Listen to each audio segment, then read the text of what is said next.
As of Friday the 13th, interestingly enough, on Friday the 13th of all days, this has to happen, the US announced that they successfully did air attacks on 3 locations in Syria as a response to Assad's persistent use of chemical weapons on his own people.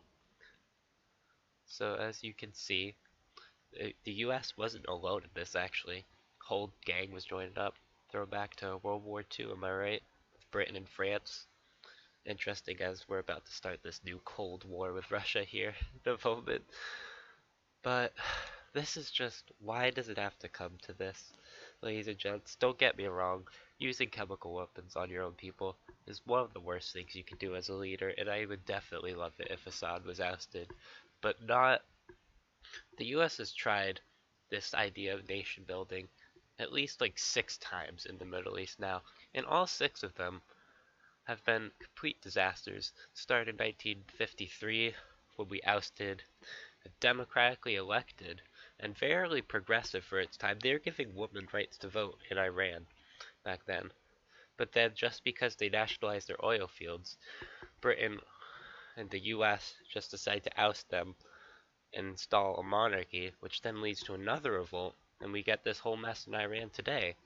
A lot of people don't know that we started this whole Iranian conflict like, what, 50, 60 years ago. It's been that long. Tried it in Iraq with Saddam Hussein, probably the most relatable comparison to this. And look what happened there. The whole region is just a disaster. ISIS takes over, other rebel groups take over. It's been 17 years and no progress has been made. It's gotten worse. We have Gaddafi 2011 thing, and that goes from a fairly stable region actually, like, not that he was good leader, he was a dictator and scum, but it goes from that into literal slavery. There are reports of slave markets opening back up in Libya. It's one of the worst things a human can do, is try to sell another person. And the fact that we've caused that by ousting dictator is pretty bad, especially when you're trying to use the argument that the US is the moral superior to everyone and we need to go around spreading freedom and world policing in the Middle East. So it may not be completely by far worse than chemical weapons, but it's still pretty horrific thing we've done. So the fact that we're trying to do it now again against Assad and possibly leading to more military intervention. We have 2,000 troops in Syria. It just doesn't sound like a good idea for us to escalate the situation further, especially since Russia might respond soon. That could lead to more conflict with them.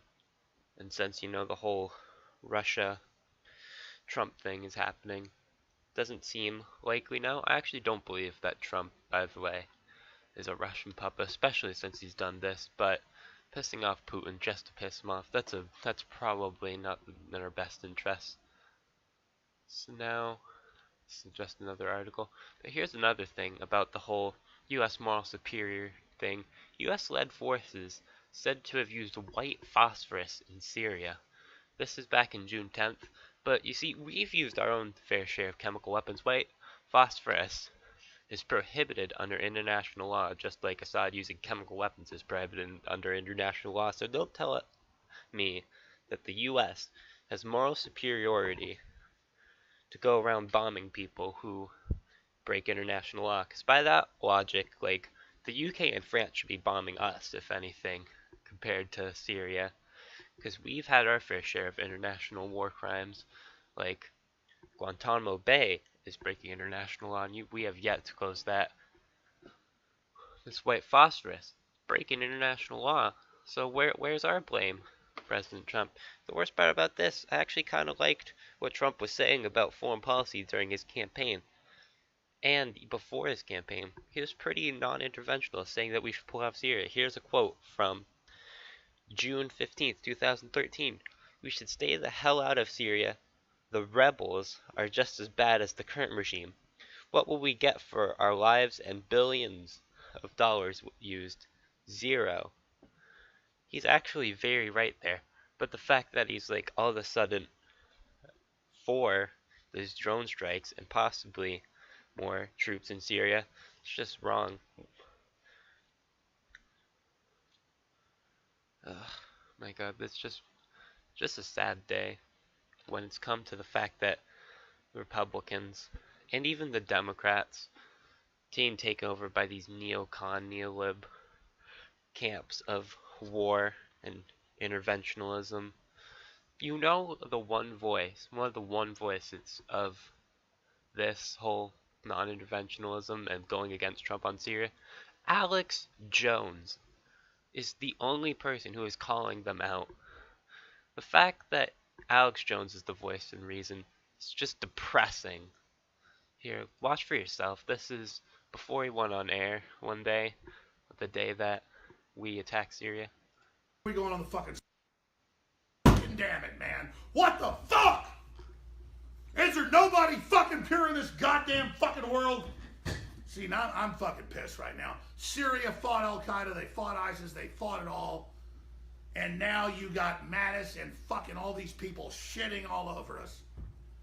And the goddamn fucking liberal fascists censoring us everywhere the last 2 days. We did an emergency fucking 36-hour broadcast trying to stop this shit that could lead to World War III. And you fucking liberal pieces of fucking shit, you fucking assholes, fucking support this. Fuck you. You fucking goddamn degenerate fucks. And fucking Mueller and fucking Comey and fuck you.